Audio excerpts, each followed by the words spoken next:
I think sometimes the bigger the heart, the bigger the story. I am here and I will stay.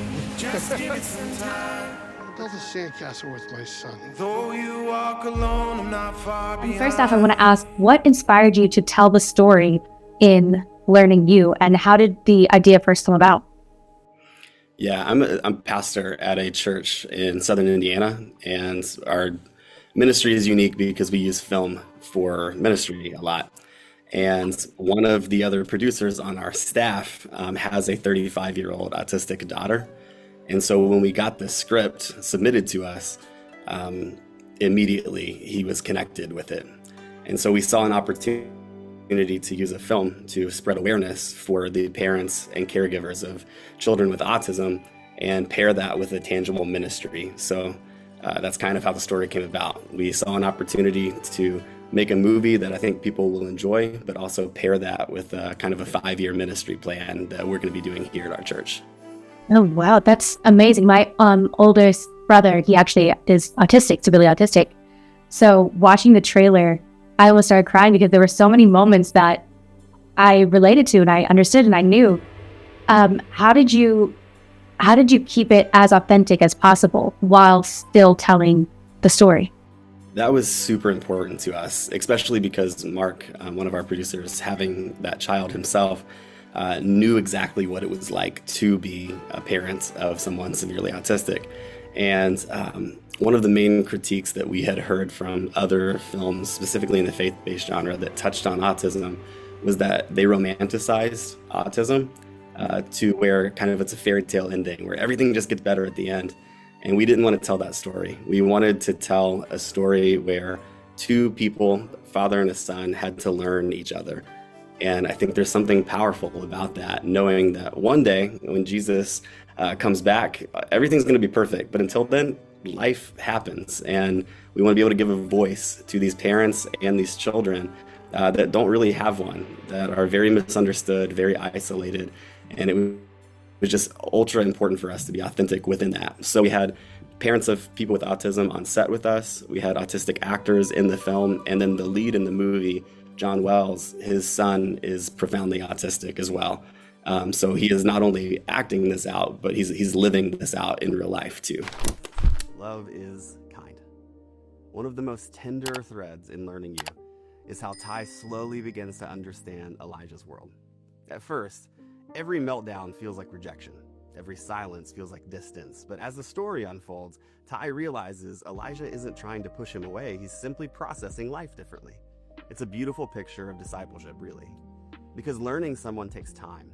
Whether it's your child or your spouse or even God, real love doesn't rush. It leans in and listens. It studies the person in front of it. Think about how patient Jesus was with the disciples.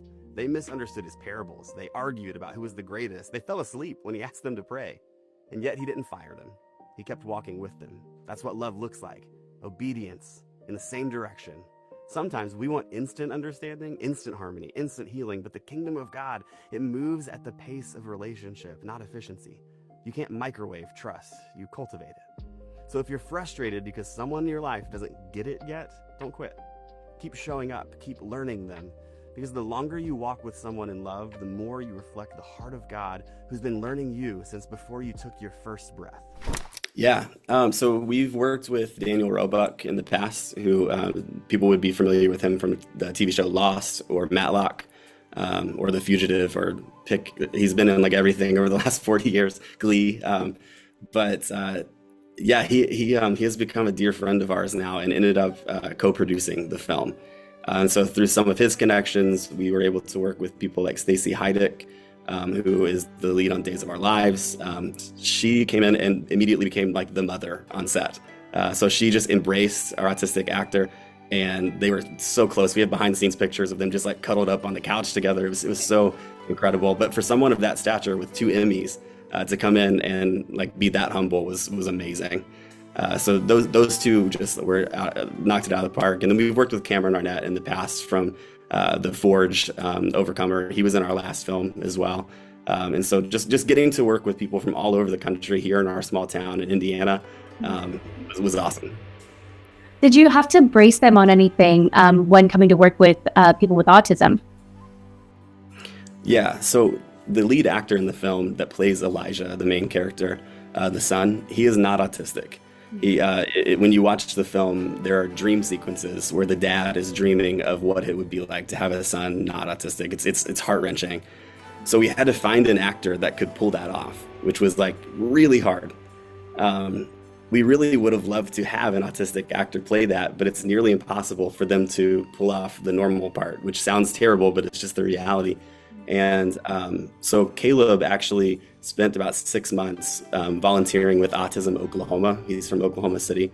And that gave him a whole other perspective as well. And I think he's actually going to continue volunteering with them.